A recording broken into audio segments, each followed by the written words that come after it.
gas. Magkukwentuhan na lang tayo. You pay for that 1 hour driving lessons. You drive that car for 1 hour dahil binayaran mo yung oras na yan. Patakbuhin mo yung kotse yan for 1 hour. Yan. So after starting the engine, the next step now is how to move that car. Yan. Patatakbuhin na natin ngayon ang kotse. Ang pinaandar lang natin ang makina. Pero yung kotse hindi pa tumatakbo yan. So the next step now is how to move this car now. How do you move this vehicle? What's the first thing you do? Clutch down. From neutral to first gear. And then right foot on the gas. That's the preparation on the part of the driver. No? Clutch down, from neutral, first gear, right foot on the gas. There. Di nakahanda ka na ngayon. Ngayon, pag nakahanda ka na, how do you move this car now? Clutch. Is it gas first or release clutch first? Release clutch hard. Hot clutch. Anong mauna? Gas or release muna? Clutch. Clutch muna. Sabay. Pag inuna mo yung clutch, mamamatay ang makina. Kaya palagi kayong namamatayan. Kasi inuna nyo yung clutch, mali yun, gas muna. Before you release the clutch, on the first gear, apply gas first before you release the clutch. If you release the clutch first, mamamatay ang makina. Magtatalong makina sa transmission. So, apply gas muna. Apply gas slightly but steady. Konti lang pero pinuwi. Suppose you apply more gas, but you don't release the clutch. Tatakbo ba yan? Hindi. So, ang nagpapatakbo sa kotse hindi gas. Ang clutch ang nagpapatakbo. Even if you keep on pressing gas, lakas lang ang darang magna pero hindi tatakbo yan. Kasi nagpapatakbo sa kotse yung clutch. So, apply gas slightly but steady. Konti lang pero firme. And then, you release the clutch out. Slowly, slowly, slowly, and halfway only. Yan. Pero dapat mauna muna yung gas. Remember that. Pag inuna mo yung clutch, mamamatay yung makina. Kaya palagi kayo namamatayan eh. Kasi inuna niyo yung clutch, mali yun. So, apply gas slightly but steady, and then you release the clutch slowly, slowly, and halfway only. Now, this is the most crucial point whenever you deal with the first-time student driver. Yung unang-unang tatakbo yung kotse. If you are a good driving instructor, you are not supposed to tell beforehand to your student that the car is now about to move. Do not give him any warning na tatakbo na. Huwag mo sinasabing, maganda ka. Makito. Tatakbo na tayo niya. Siyempre matatakot siya. Huwag mo sinasabi sa kanya para hindi siya matakot. After explaining everything, and I feel you are now ready to move that car, the last instruction is supposed to be like this. Do not do anything without my instruction. Do not act on your own. I will dictate everything. You just follow the instruction. Okay? Are you ready? Yes. Ang dapat sa umpisa, sinasabi lang muna namin. You are just like a robot. You just follow instruction. Okay? Okay. So, susunod ka lang.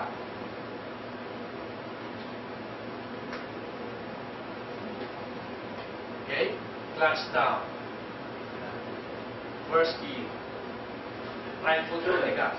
Yan. Isa-isa dinidira yan. Clutch down. First gear. Right foot on the gas. Yan. Dinakanda na yan. Now, apply gas slightly but steady. Timplahin mong gasolina. Konti lang pero firme. Subukan mo nga. Subukan mong timplahin ng gasolina. Subukan mo.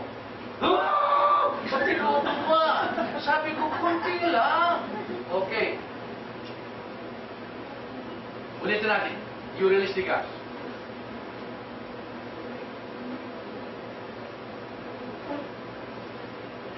Dito kayo sarap dito.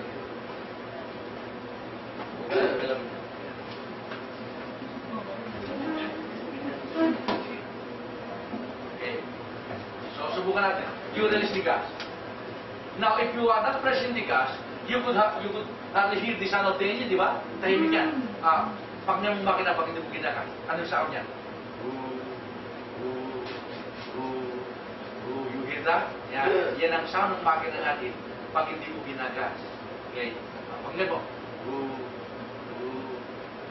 Okay. Okay. Pag sinabing kong konting gas, dagdagan mo lang konti yan. Dagdagan mo lang. O, timplahin mo. Subukan mo. Wow! Sinuto mo na naman. Sabi ko, konti lang. Release mo. Ano ba yung pangangukang baka niya na? Yan. Kaya importante yung sapatos nyo, kung ano suot nyo. That's important. So, release the gas. Listen to the sound of the engine. Okay. Yan ang sound pag hindi mo kinagas. So, lakasan mo lang konti. Subukan mo. Yan. Narinig mo yan? Yan. Maintain the sound. Do not increase. Do not lessen that sound. You just keep your right foot very steady. O, ulitin mo. No gas. Gas. Yan. I-maintain yan. Dapat tinitimpla mo yan. So, umpisa pa lang. Yan. Dito kayo, dito.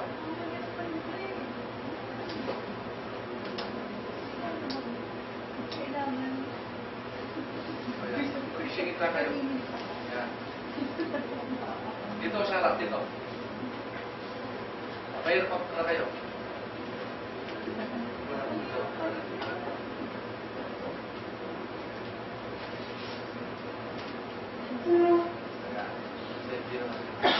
Okay. So, ulitin natin. Okay, gas. Yan. Okay. You maintain the sound. Do not increase. Do not lessen the sound. You just hold your gasoline pedal there steady. Okay? O, no gas. Gas. Yan, dapat yan ang best mong i-practice yan. Okay? Steady na yan. O, release the clutch slowly, and halfway only. Are you ready? Yes. O, subukan mo, release mo. Some more. Baka tatakbo na mo ito. Hindi pa. Baka tatakbo na mo ito. Pabayaan mo siyang matigas. Ang importante, dinidikta ko, ikaw ang gumagawa. At makikita mo yung dyan, Diyos ko, makakagina ko, tumatakbo. Ganyan ang feeling mo. If this is your first time to experience this. But observe, if you follow the instruction slowly, and halfway only, and if you can maintain that gasoline pedal steady, the car will run slowly and smoothly without any problem. But don't expect too much. You are dealing with the first-time student driver, mostly nervous type yan. Your left foot is shaking. You cannot, bigla mong re-release ang clutch. The instruction is slowly, and halfway only. Binigla mong re-release ang clutch. What will happen? Yan. There are three effects here. So it's very important to be careful with that. Pag binigla mo, mag-ginger kang kotse, mamamatay. Titignan tayo lahat ng yan sa kabila. Imagine, nasa Quezon Avenue ka, kumakanyan. Pagtatawanan tayo lahat ng mga yan. Ibig sabihin, binigla mo. Or the car will just jerk the stop. Biglang mamamatay yan. Or what is worse, like what happened yesterday in front of our building, may manervous na estudyante. Tinodo ang gasolina. Biniglang rinrelease ang clutch. Lumipad. Hanggang ngayon, hindi na namin sila makita. So, para makita namin uli kayo, please be careful in releasing the clutch. Parang kabayo yan eh. Sumakay ka ng kabayo, linapit mo, gaganyan kabayo. Pitikin mo lang para maggalop lang yung kabayo. So, the technique here is the way you release the clutch. Even if you apply more gas, it's okay. The control of the clutch is more important. Now, the point here is, if you maintain the gasoline pedal steady, and then you release the clutch slowly, dapat you can feel it na kumakagat siya. The moment you can feel that the car now is about to move, that's it. Do not release it anymore. You just hold it there. Ang problema, pag nararamdaman mo tatakbo na, itatakbo mo, yan na nakakagula. Binigla mo yon. So pag nararamdaman mo tatakbo na, that's it. Do not release it anymore. So you are now running smoothly on the first gear. Test na test ka niyan. Ang sarap pala. Ganyan ang feeling mo. Yan. But you cannot go on running on the first gear.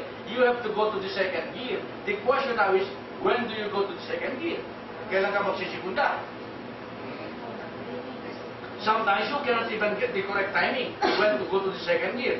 Let's say we start in Santo Domingo, nasa first gear. Pag nasa Quiapo ka na, second. Ganun ba katagal? Pag nasa Makati ka na, third. Ganyan ba katagal? When? Yeah. Of course, there is no definite rule here about the way you shift the gear. But what's more important, you should know the principle. Now, the rule is, you cannot go from one gear to another unless you increase your speed. So, you cannot go to the second gear unless you increase your speed. So, while running on the first gear, to go to the second gear, what do? You have to increase your speed. Ngayon, if you don't increase your speed, kahit hanggang Quiapo at first gear ka lang. Like nung nilinibig ni si Fernando po rito. Mula rito hanggang Laloa, first gear lang palagi. Because you cannot increase your speed. In heavy traffic area, you are always on the first gear. Kahit ang isang oras ka nang nagdadrive, first gear pa rin yan. Because you cannot increase your speed. But the moment you have the opportunity to increase your speed, increase the speed. So for you to go to the second gear, what do? You increase your speed. How do you increase your speed? You apply more gas. In Tagalog, yarangkada mo. O kaya, bilisan mong konti. So, while running on the first gear, apply more gas. Pag in-apply mo yung gas, sasalya yan eh. Pag sumalya na, go to the second gear. It is not important whether you reach 5, 10, 15, 20, 30 kilometers per hour. That's not important. What's more important, as soon as you increase your speed on the first gear, go to the second gear. How do you go to the second gear now? Clutch down, no gas, second. After second, what? Is it gas first or release clutch first? You can do both ways. But second, third, and fourth gear, release clutch first before applying the gas. Hindi na mamamatayan kasi tumatakbo na eh. On the first gear, you apply gas first, isn't it? Before you release the clutch. Second, third, fourth, and fifth gear, you release clutch first before you apply the gas. How do you release the clutch? On the first gear, you release the clutch slowly, and halfway only. Second, third, fourth, and fifth gear, you release clutch first, not slowly, not suddenly, but a little bit faster. Mas mabilis ng konti, pero swabe pa rin. So, clutch down, no gas, second. Release clutch, gas. Yan. So, naka-second ka na ngayon. You are now a little bit, running fast a little bit than the first gear. Yan. Suppose you want to go to the third gear. Can you go to the third gear? No. If you want to go to the third gear, what do you do again? Increase your speed again. Oh. While running on the second gear, apply more gas. To increase your speed, you have to apply more gas. Apply more gas on the second gear. Pag lumipad ulit konti yan, third gear na. Oh. How? Clutch down, no gas, third gear. Release clutch, gas. Yan. Mabilis ka na ngayon. Naka-third gear ka na. But still you are not satisfied. You want to go to the fourth gear. You cannot. For you to go to the fourth gear, what do you do again? Increase again your speed. Basta bilisan mo muna bago ka pumunta sa kabila. So while running on the third gear, your present speed now is just the speed of the third gear. For you to go to the fourth gear, apply more gas again. More gas. Pag lumipat uling konti yan, fourth gear na. How? Clutch down, no gas, fourth gear. Release clutch, gas. Yan. So you are now running smoothly on the fourth gear. And then you notice from a distance, you are approaching a major intersection. And there's a traffic light. And you can see the color. It's red color. Meaning what? Stop. So you have to make a complete stop. Since you are running on the fourth gear, you are running fast, you want to stop. How? Brake first with your right foot slowly. Malayo pa, nag-brake ka na. You just wait for the car to slow down. Pag malapit ka na sa kakanto, clutch all the way down, and then fully stop. After making a complete stop, you are still shifted on the fourth gear. Where do you put it back now? Basta tumigil ka, anywhere you stop, you have to go back to the neutral position. After neutral, you can release what? Clutch, brake, or both? Clutch, Both na. Both na. Pag naka-neutral ka na, you can release clutch or brake at the same time. Pero if it is shifted, you can only release the brake, but not the clutch. So, pag mag-go sa kabila yan, you anticipate. Pag malapit ka ng mag-go, you start all over again. First gear ulit. Pag muli sa first gear, second gear. Pag muli sa second gear, third gear. Pag muli sa third gear, fourth gear. Pag muli sa fourth gear, fifth gear. Paulit-ulit lang yan. Okay. You are now running 60 kilometers per hour on the third gear. You are running 60. Biglang tumawid yung bata. You apply half brake. You reduce your speed from 60 to 20. Pwede mo ba sa third gear yun? Hindi na. So, clutch down, no gas back to second gear. So, the gear should follow the speed. You are running 20. You increase your speed, you go to 60. So clutch down, no gas, back to third gear. You are running 60 on the third gear. Half brake, it goes down to 50. Ano gagawin mo? It's still on the third gear. Half brake, it goes down to 40. It's still on the third gear. So it doesn't necessarily mean every time you apply half brake, you reduce your speed, automatically you shift down to the next low gear. No, it depends how much speed that you reduce. If it's still within the range of that gear, then you have to retain it there. Only when there's a sudden drop of speed that you are forced to go back to the next low gear. So you are running 60, you apply half brake, it goes down to 20. So hindi na pwede. Last down, no gas, back to second gear. You are running second gear, 20. You apply half brake, it goes down to 10. Saan mo lalagay? Second gear pa rin. Half brake, it goes down to 5. Second gear pa rin. When do you use first gear? Only when you stop. Or when the car is now about to stop.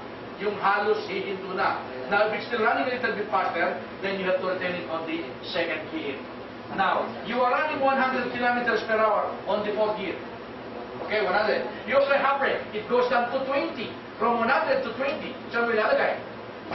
Can you go directly to second or dadato mo na to tierra? Third gear. You can go direct to second gear. So when you skip, when reducing the speed, you can skip 2 or more gears. Pero if you go up, you have to follow the sequence. Like for instance, you are running 140 kilometers per hour on the fifth gear. Half brake, it goes down to 20. So from fifth gear back to second gear, skipping fourth and third gear. Yeah. So that's all about fundamentals of driving. From your first day as a student driver until you die as a driver, paulit-ulit lang ginagawa yan. Pag tumigit po na, pag pulis sekunda, pag pulis tercera, pag paulit-ulit lang. Nandyan na lahat ng resito. And yet, if you are watching, listening, hearing the instruction, parang dali, di ba? Ganun lang pala. Alam ko, hindi na ako nag-aral. Hindi na ako nag-enroll. Magkakatin na ako sa seminar. I-memorize ko lahat ang sinasabi. Tapos pagdating sa bahay, i-apply ko na lahat. Yes. As if you are watching, listening, as if it's easy. Try it. It is not as easy as you think it is. Why? Because remember, driving is not like any other profession where you can learn by watching, listening, attending seminar, watching tape. No. Driving is skill. You are trying to learn a new skill. And this skill cannot be learned by watching, listening. Yeah. You can only learn skill by actual practice. Like piano, playing piano is skill. Kahit na buong buhay mo manunod kang nagpa-piano. Buong buhay mo manunod ka. Matututo ka ba? Typing is skill. Ang galing mag-type nung secretary mo. Pero ikaw ba matututo sa panunod ko sa kanya? Because that is skill. Driving, kung driving, yung nanay mo, buong buhay ng magulang mo, nanay mo hanggang namatay siya. Dinadrive siya ng tatay mo, natutubo ang nanay mo. Hindi. Because hindi niya ginawa. Yeah. Next. Secondly, in your case, there are 2 factors involved in driving, kaya nahihirapan kayo.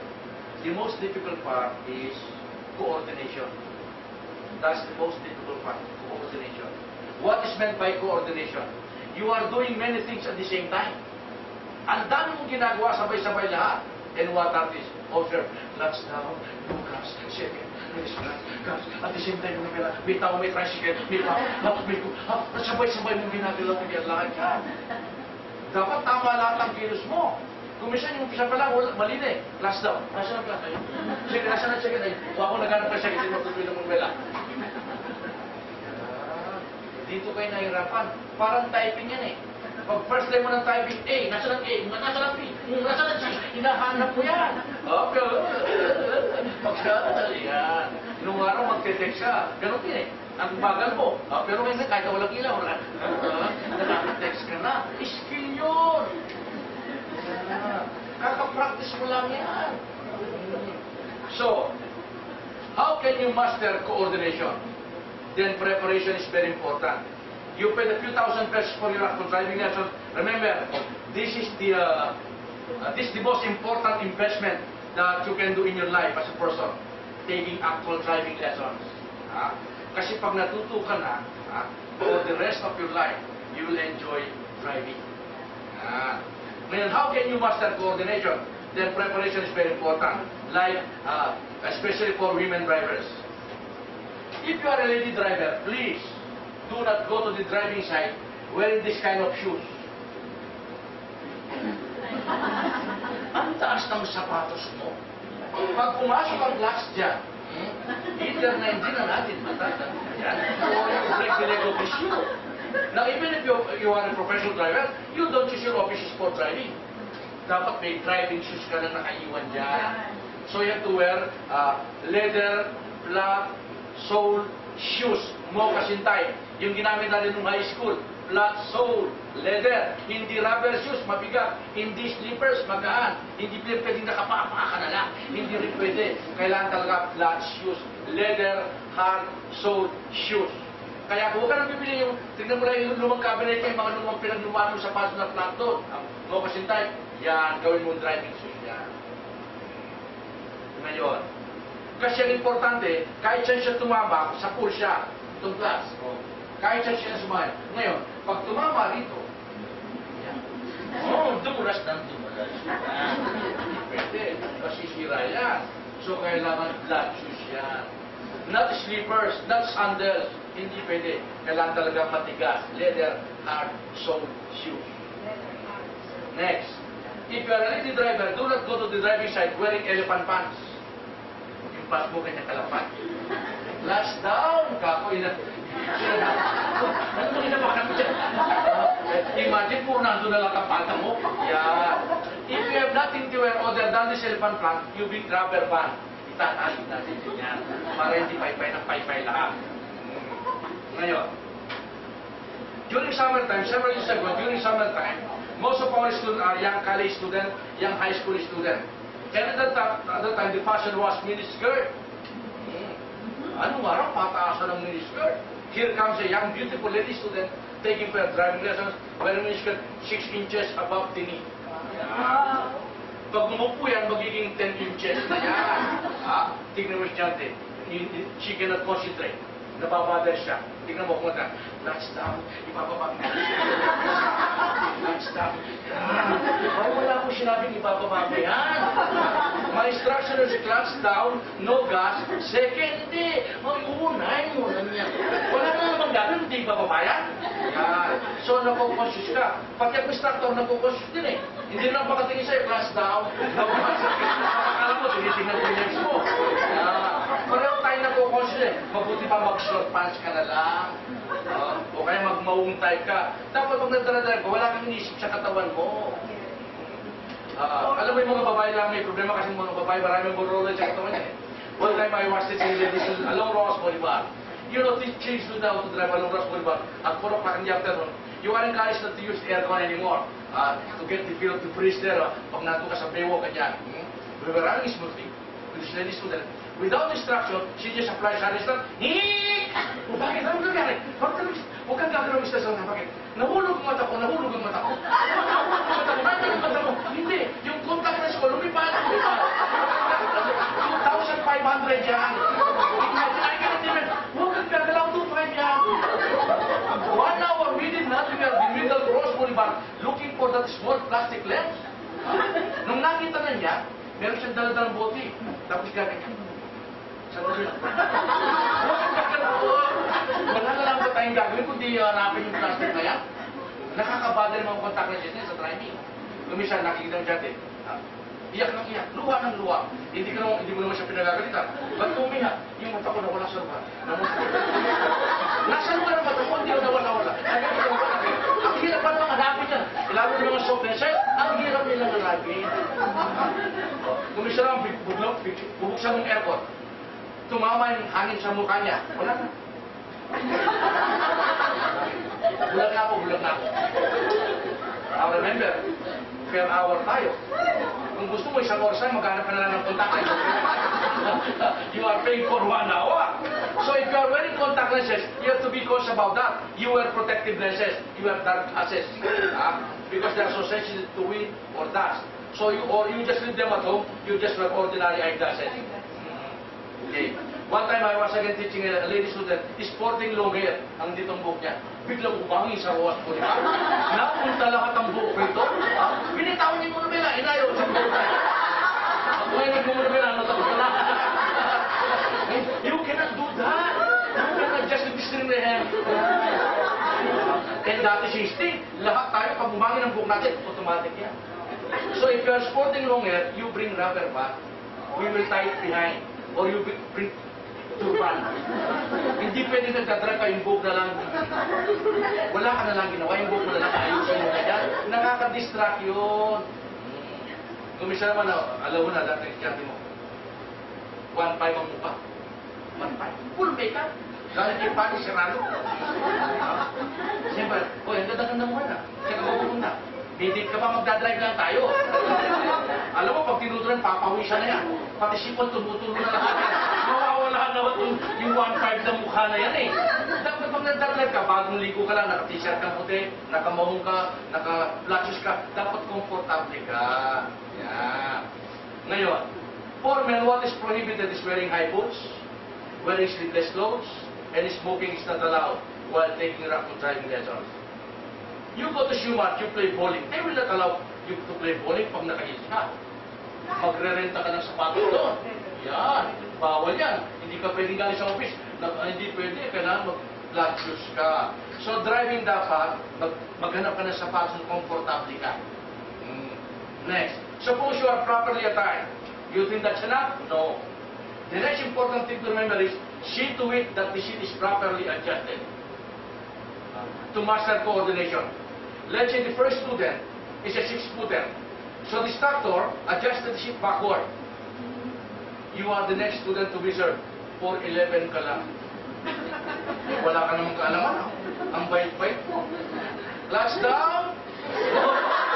Nawawala. Kumutakas ka, nawawala. How can you master coordination if you cannot even reach the class? So important yan. So as soon as you take the seat, pa-adjust mo. Sumandal ka sa upuan, tapos gumanyan ka. Basta tumaganyan ka, hindi ko wapot ang upuan. I-adjust mo rin nyo. Hindi ko wapot ang class. Itodo na hunin ko. Nakatodo na ba yan? Hindi ko pa rin nabuti. Lalagyan ka namin unan dito. Ano, okay na ba? Isa pang unan, isa pang unan. Isa pa. Wala na kami muna. O, directory na lang. O, abot mo na. O. Kaya lang may problema, ano? Hindi mo na mapit ang nobela. The piece of the experience na. Just putting one precaution is more than enough. The point, pag nahihirapan ka, magdala ka ng sarili mong unan. Because you drive here to be comfortable. Be sure you can press the clutch all the way down without moving your body. So when you take the seat, you sit down, you hold the steering wheel, dapat nagaganyan mo, huwag kang gumaganyan. Mali. Dapat, komportable ka. Next. When you press the clutch down, do not look at the clutch. Ugali ninyo yan. Clutch down. Clutch down. Pwede ba huwag kang titingin sa clutch? Ano sabi ng Jardine? Ngayon lang.